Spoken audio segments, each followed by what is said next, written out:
Stanley slowly walked to his bedroom and flopped down on the bed. He was sure he was not going to get any sleep at all. The kiss, he couldn't believe it. He had kissed a lot of women in his lifetime, but never had he experienced the kind of kiss he was just given by Star. The kiss, though the briefest one he had ever had, was a new experience for him. The power, the magic that came at him all at once was so elemental that it took all his willpower for him not to dive in head first into it. The thought that she was drunk and didn't know what she was doing was the only thing that saved both of them. He wanted more. He had to have more. He needed to find out, to explore the kiss and all that came with it. Was it real or imagined? It served her right, she thought as she remembered the events of the night. She had drunk like it was going out of fashion. Whatever had moved her to drink that way, she could not justify. How was it that she felt so alone in a room filled with hundreds of people? It wasn't just the loneliness, it was also her sudden and newfound attraction to Stanley and the fact that he seemed to prefer Betty. Still, it was out of character for her to just lose control the way she did. She pried her eyes open and was taken aback, not minding the light and the headache, as a new kind of fear descended on her. This was not her bedroom. With a start, she sat up and looked around. What happened? She asked herself and covered her mouth with her hands to stop from screaming as the inevitable came to her mind. In her drunken state last night, had she followed a strange man home? Her fear rose when she couldn't remember leaving the party. She started hyperventilating when she pulled down the duvet and found that she was only in her underwear. Shouldn't she be a little relieved? Having her underwear still on meant nothing had happened with whomever the owner of the house was, or did it? She looked around, wondering where her bedmate for the night was. Whatever she concluded, she was not waiting for him to show up. With that thought, she jumped off the bed and picked up her gown lying on an armchair and pulled it over her head. She could not get to the seat, but she did not care. By some miracle, she found her sandals. So half carrying her gown, half carrying her sandals, she ran out of the room. When she came to the hallway, she stopped as the familiarity of the house hit her. She had been here before, she observed as she slowly and stealthily descended the stairs.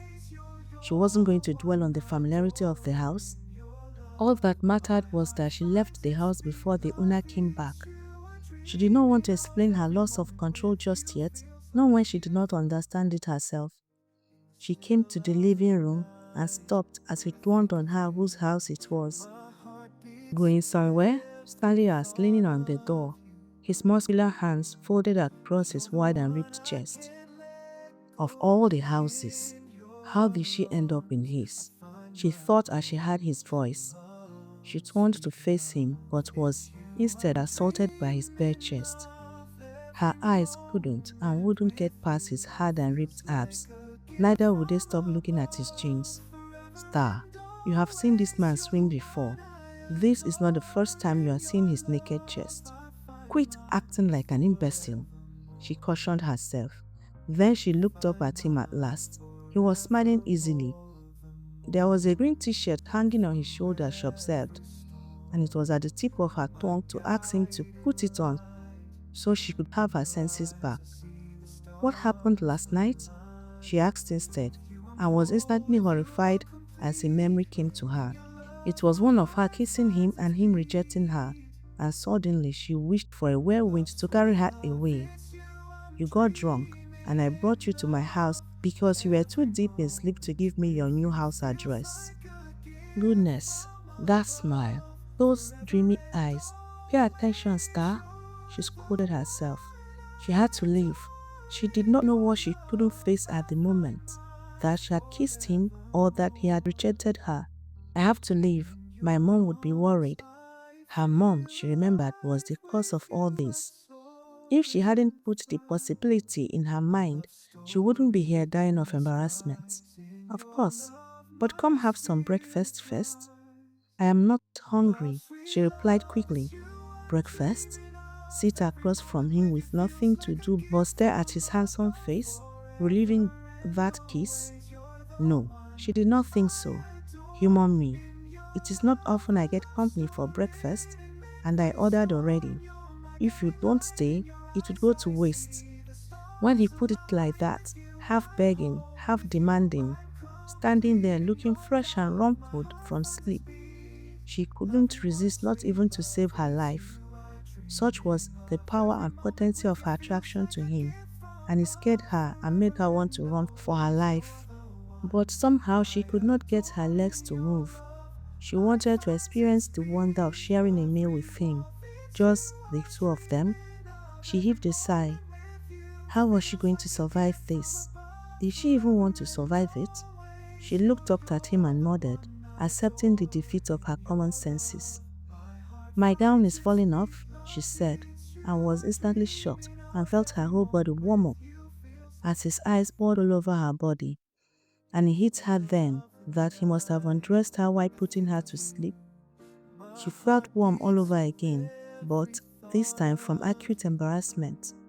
It also dawned on her that if he could reject her after seeing her in nothing but her lacy underwear, he probably did not think much of her body, and that did not sit well with her. She knew it. Contrary to what her mother thought, Stanley did not find her attractive at all. So having breakfast with him wouldn't even matter, and if she kept saying no, he might read too much into the whole situation. This whole situation should be normal for both of them. From bringing her home to undressing her, they were close friends, and if the situation was reversed, she would have done the same thing for him. That was before she began to feel this unholy attraction for him, before she kissed him and he rejected her. She heaved another frustrated sigh. Stanley let out his breath in a whoosh. Ever since he saw her trying to get away half carrying that gown, he had been trying and failing to prevent his mind from remembering her in her underwear. And just with one word, she shattered his resistance, expertly reminding him of what was under the dress. He was only a man, he reasoned, as he let his mind remind him. He did not know if she was dating someone, but whoever that was, he was one lucky man, for now, for today, until this minute. Smiling on the inside, he thought of a solution for her falling dress. I have a solution for that. He handed her his t-shirt. I will turn around while you change. There was nothing strange about wearing his shirt, she thought.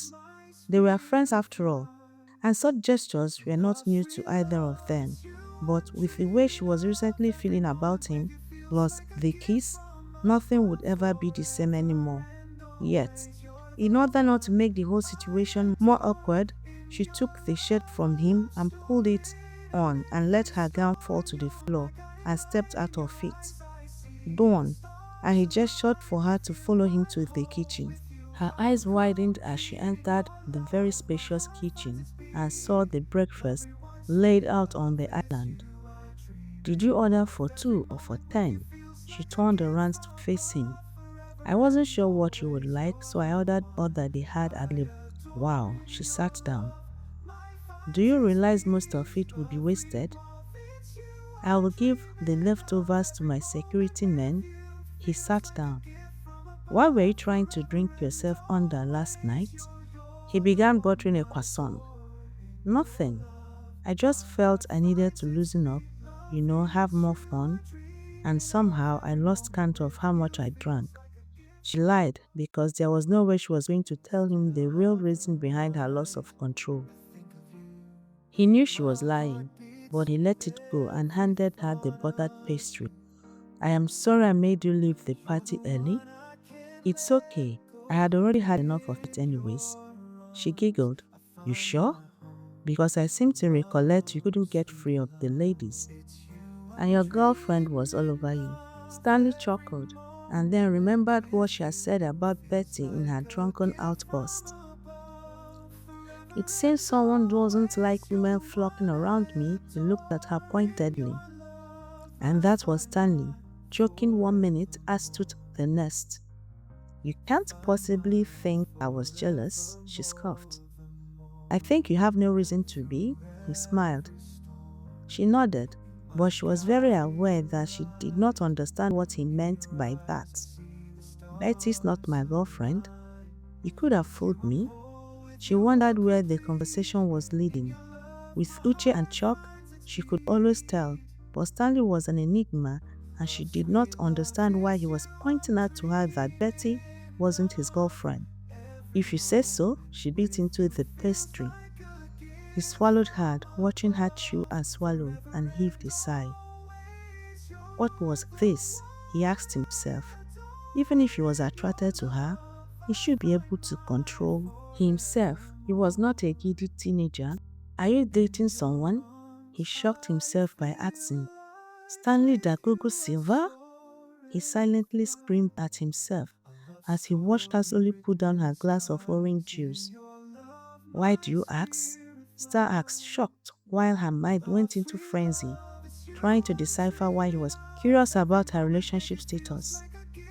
Maybe he found the kiss as incredible as she did and wanted to know if she was available. Could it be he was disgusted by the kiss and wanted to know if she was another IJ? Stop! She screamed at herself silently. It was a casual enough question between friends, and besides, she was the first to bring his girlfriend into the conversation. I can see you're trying to figure out why I asked. He smiled casually at her. No, I was just taken aback. So? He asked again, looking at her intensely. Whatever she was going to say was cut off by the voice of an angry woman. And here was worried that something had happened to you. They both turned to look at the newcomer. Star suddenly wished the ground would open and swallow her as she stared at the angry face of Boss Ajibola, her role model, mentor, and Stanley's mother. Mom, you didn't say you were coming? Stanley was surprised. If you had answered your phone, you would have known. I've been trying to reach you since last night. Of course, I should have known better. She finally spared Star a glance. Stop it, Mom. This is Star. She works for Uche. I need no introduction to your best friend's right-hand woman. I did not know she worked for you too. She looked at Star with so much disdain. Mom, Stanley warned again. I should leave, Star said, trying to get up. No, you should stay and eat. I am sure you have a lot of energy to replenish. Star could only stare. This was the second time a woman in his life was degrading her by a mere look, but this time around with a few innuendos. But she didn't really blame the woman, who wouldn't jump into the same conclusion, seeing her in his t-shirts and last night's makeup in his kitchen very early in the morning with him half naked. She covered her face with her hands in shame. She suddenly got up, wanting nothing but to leave, to put as much distance between herself and Stanley and all the troubles he was bringing along with him. As she turned to the kitchen exit, it was locked with no key in sight. There was no way she was taking the front door. The thought of walking past Boss Ajibola was scary. Stanley turned angrily to look at his mother. I do not understand, Mom. I am an adult, and it should not be news to you that I have sex with women, and you don't get to decide who I choose to do so with. That aside, Star is a friend, almost family, and you know this, so I won't accept you talking to her like some slut or judging a situation you know nothing about. I am not here to judge. And then suddenly she began to cry. Boss Ajibola crying openly? That was new to Stanley. Okay, this was strange. What was going on? He thought. I am sorry, Mom. I did not mean to come too hard on you. Star and I are just friends and nothing more, so... Your grandfather is dead, she announced, breaking into real sobs. In the still of the night, I think of you. My heart beats with every thought of you. You're the one I can't let go. In your arms I find my home. Love, sweet love.